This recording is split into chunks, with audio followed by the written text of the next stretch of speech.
My name is Robert Balmer. I am the hall supervisor, whatever, for Matthew 25. My job is to be here to welcome people into the centre and to try and make sure that they get guided to the right amount of support that they need, as well as overseeing the general day-to-day running of the hall, making sure tea and coffee is provided for everyone, that they have access to a phone when they need it.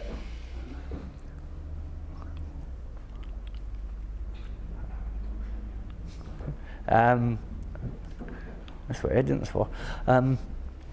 The idea of the centre is to give a place within the community that allows for sanctuary, safety, away from what's going on in people's lives. They can come in here and interact with other people, have hot drinks, hot meals,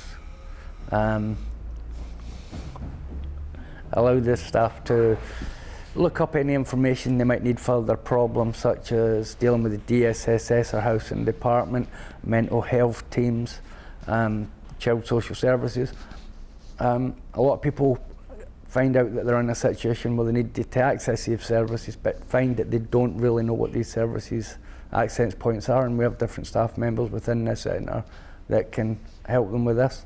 We're also here to try and help people rebuild their confidence with social interaction so that they can start working their way back into work. We do this through music groups, art groups. Sometimes we've got new things going on now, like we've got Spanish lessons happening. We do that every Tuesday at 12 o'clock. And the idea again is it's part to do with allowing people to broaden their horizons and develop new skills, but it's also about learning to be part of a group, to work as part of a group, so that you can actually see what you are within yourself, see your better version of yourself.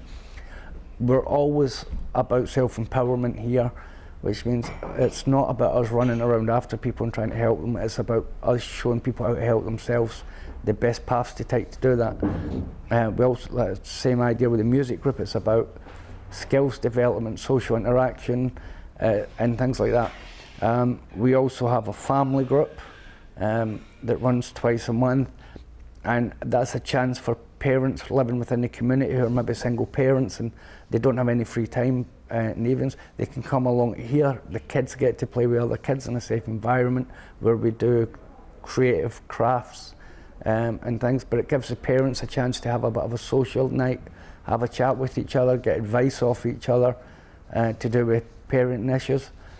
We also have a shop that helps fund the organisation, but it also works as our clothing store, which means the people that come to us who are homeless, street homeless, and need clothes, they don't end up with the sort of stuff at the bottom of the pile. They get the same free range in the shop as a customer gets. We joke that we've got some of the best dressed homeless people in Britain. We also use the shop to provide setting up equipment for when people move from being homeless into having somewhere to live. So we provide crockery, cutlery, pots and pans, and any other sort of things that happen to be in the shop at the time that help set up a house. Any donations that come in that are electrical, because we can't send them to the shop, we try and divert into people who have just set up families or they need things, so microwaves, television, stuff like that. They go sort of through us to people that need them. We also work with a lot of other agencies to make sure that people are sort of well covered. The Bridge, which is a halfway house for people coming out from a sort of street lifestyle or drug lifestyle, and it's a place they can go where they can start the transition away from drugs and away from addiction to try and get them back into a situation where they can go back to work or they can live by themselves again. We work with Food Bank, who provide food parcels for people that are struggling financially, but they also come in and do a drop-in at the centre where they work as advocates to help people deal with benefit claims, housing benefit claims, finding doctors, dentists. There's things that some of us take for granted, like registering with a doctor, a dentist or something like that, and we take it for granted that it's just that simple to do it.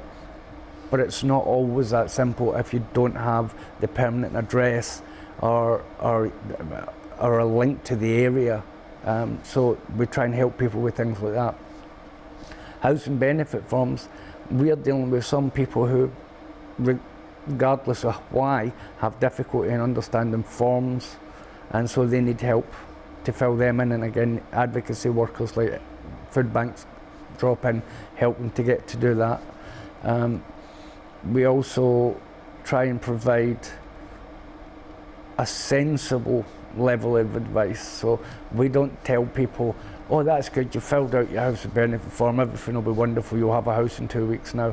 One of the first things we have to say to people, especially if it's in housing related, is, look, we're going to be honest with you right now, it's not easy to find a place to live. Everybody wants guarantors, everybody wants deposits and rent in advance. And if you do this through an agency for a one-bedroom flat of £500 a month rent, done through an agency, you're looking at £1,250 to move in. When someone's living on a budget of £220 a fortnight to pay off the rent where they are, or just living off the street, so it's a difficult situation. There are schemes available to help these people. We make sure that they talk to the right people about them.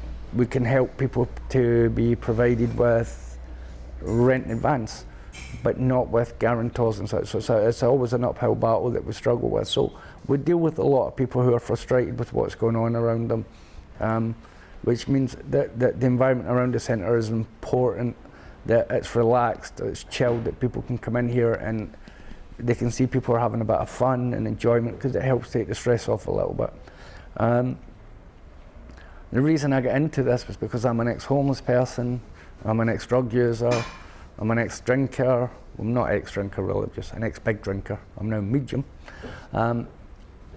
And ex-children's home, so I have quite a lengthy life story in terms of going through child services, children's homes, reform schools, Bostels, List D schools, young offenders prison, homelessness. So it gives me a basis to understand where some frustrations come from. And through the centre and through getting involved with the centre, it gave me a chance to take the negative experiences I had and push them in a positive direction, where instead of being a fuel for my sort of own insecurities, it became a strengthening point for me, and therefore I get to put that as a strengthening point for other people. There you go, that's all I've got.